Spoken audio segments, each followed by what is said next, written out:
Assalamualaikum warahmatullahi wabarakatuh. Halo, selamat malam Bapak, Ibu, dan teman-teman semua. Perkenalkan, nama saya Siti Rahmatia.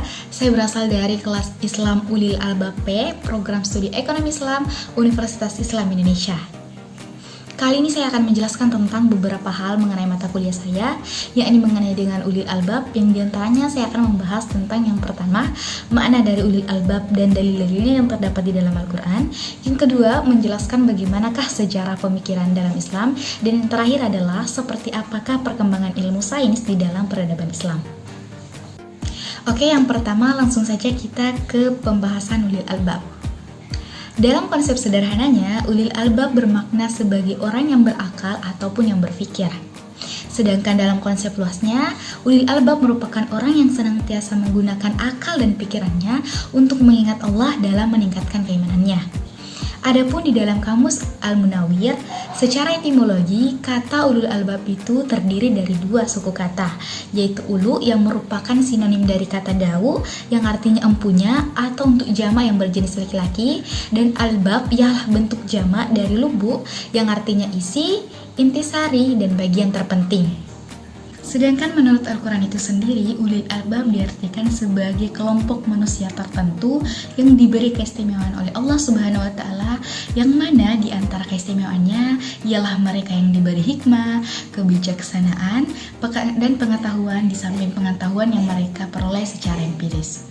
Sebagaimana yang telah ditegaskan oleh Allah Subhanahu wa Ta'ala di dalam Quran surah Al-Baqarah surah kedua ayat 269 yang berbunyi, A'udzubillahi minasyaitonirrajim, yu'til hikmata may yasha wa may yu'tal hikmata faqad utiya khairan katsira wa may yadzakkaru illa ulul albab, yang artinya dialah yang memberikan hikmah kepada siapa yang dia kehendaki, dan barang siapa yang diberi hikmah sesungguhnya dia telah diberi kebaikan yang banyak, dan tidak ada yang dapat mengambil pelajaran kecuali orang-orang yang mempunyai akal sehat. Nah teman-teman, lantas siapakah ulul albab itu? Ulul albab adalah istilah khusus yang dipakai oleh Al-Quran untuk menyebutkan sekelompok manusia pilihan semacam intelektual. Istilah ulul albab ini sudah 16 kali disebutkan di dalam Al-Quran, namun sejauh itu Al-Quran sendiri tidak menjelaskan secara definitif konsepnya tentang ulul albab. Ia hanya menyebutkan tanda tanyanya saja. Karena itulah para mufassir kemudian memberikan pengertian yang berbeda-beda tentang ulul albab. Imam Nawawi misalnya, beliau menyebutkan bahwa ulul albab adalah mereka yang berpengetahuan suci, tidak hanyut dalam derasnya arus, dan yang terpenting ialah mereka yang mengerti dan menguasai serta mengamalkan ajaran Islam. Oke, selanjutnya kita beralih ke pembahasan selanjutnya yang kedua mengenai sejarah pemikiran di dalam Islam. Perkembangan pemikiran di dalam peradaban Islam ini ditandai dengan berkembangnya lembaga-lembaga pendidikan pada masa dinasti Umayyah dan dinasti Abbasiyah, juga didukung oleh dinasti-dinasti lainnya seperti di Cordova Andalusia, Afrika Utara, Turki, dan India Islam. Hal ini berdampak signifikan terhadap kehidupan umat Islam dan berpengaruh kuat terhadap kemajuan peradaban dunia internasional pada umumnya dari masa klasik hingga era modern. Perkembangan pemikiran di dalam peradaban Islam ini juga didukung oleh para khalifah yang cinta akan ilmu pengetahuan dengan fasilitas dan dana secara maksimal, stabilitas politik dan ekonomi yang mapan. Hal ini seiring dengan tingginya semangat para ulama dan intelektual muslim dalam melaksanakan pengembangan ilmu pengetahuan agama, humaniora, dan juga ekstakta melalui gerakan penelitian, penerjemahan, dan juga penulisan karya ilmiah di berbagai bidang keilmuan. Kemudian, gerakan karya nyatanya mereka di bidang peradaban artefak.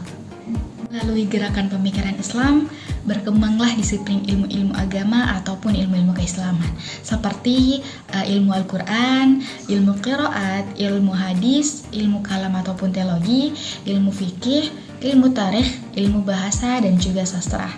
Di samping itu, berkembang pula ilmu-ilmu sosial dan ekstakta seperti filsafat, logika, metafisika, bahasa, sejarah, matematika, ilmu alam, geografi, aljabar, aritmatika, mekanika, astronomi, musik, kedokteran, dan juga kimia.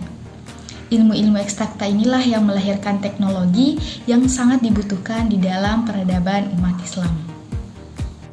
Hasil dari perkembangan pemikiran yang sudah dirintis dari periode klasik awal adalah kemajuan peradaban Islam yang mencapai puncak kejayaannya, terutama pada masa dua khalifah dinasti Abbasiyah, yaitu Khalifah Harun ar-Rasyid yang menjabat pada tahun 786 hingga 809 Masehi, dan juga anaknya yakni Al-Ma'mun yang menjabat pada tahun 813 hingga 833 Masehi. Ketika keduanya memerintah, negara dalam keadaan makmur, kekayaan melimpah, keamanan terjamin, walaupun ada juga pemberontakan, tapi tidak terlalu mempengaruhi stabilitas politik negara. Adapun luas wilayah kekuasaan dinasti Abbasiyah itu dimulai dari Afrika Utara sampai ke India. Oke, selanjutnya kita ke pembahasan yang terakhir. Pembahasan yang terakhir mengenai perkembangan ilmu sains di dalam peradaban Islam. Awal kemunculan dan perkembangan sains ini di dunia Islam tidak dapat dipisahkan dari sejarah ekspansi Islam itu sendiri. Dalam tempo lebih kurang 25 tahun setelah wafatnya Nabi Muhammad SAW pada tahun 632 Masehi. Kaum muslimin telah berhasil menaklukkan seluruh jazirah Arabia dari selatan hingga utara. Ada banyak aspek yang menyebabkan sains ataupun komunitas ilmuwan berkembang. Namun, sekurangnya dapat dirangkum pada 3 faktor yang saling berkaitan. Yang pertama, adanya suatu worldview dari masyarakatnya yang mendukung. Worldview ini dapat berupa suatu pandangan hidup, agama, filosofi, dan yang lain-lain. Yang kedua, apresiasi dari masyarakat, yakni sikap dan penghargaan masyarakat terhadap para ilmuwan. Dan yang terakhir adalah yang ketiga, adanya patronase dan dukungan dari penguasa. Oke, untuk aspek yang pertama, yakni sebuah worldview dalam kemajuan sains merupakan unsur yang paling penting. Di dalam Islam, worldview ini terpancar dari sumber utamanya, yakni Al-Quran dan juga Sunnah.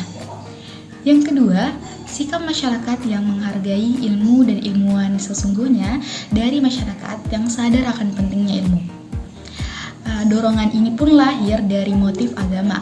Penghormatan atau adab mereka yang khas terhadap ulama merupakan sesuatu yang unik dan sulit ditemui di dalam masyarakat manapun. Penghormatan yang bukan berasal dari pengkultusan individu, namun berasal dari suatu kesadaran akan mulianya ilmu dan mereka yang membawanya. Ketiga adalah peran dukungan atau patronase dari penguasa, misalnya yang berupa dana, merupakan hal yang tidak bisa diabaikan.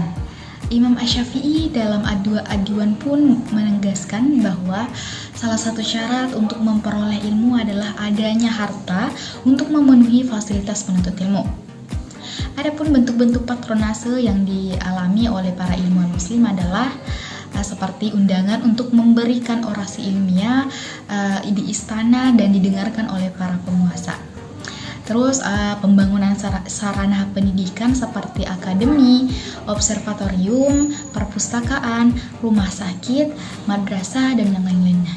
Dan juga penyelenggaraan event ilmiah seperti seminar, pemberian beasiswa, pemberian insentif dan pada karya-karya para ilmuwan. Ketiga faktor di atas jika ditelisik lebih dalam sebenarnya bermuara pada suatu semangat ilmiah yang bersumber dari suatu pandangan hidup tertentu. Nah teman-teman, lantas mengapakah perjalanan sains di dunia Islam seolah-olah mendadak berhenti?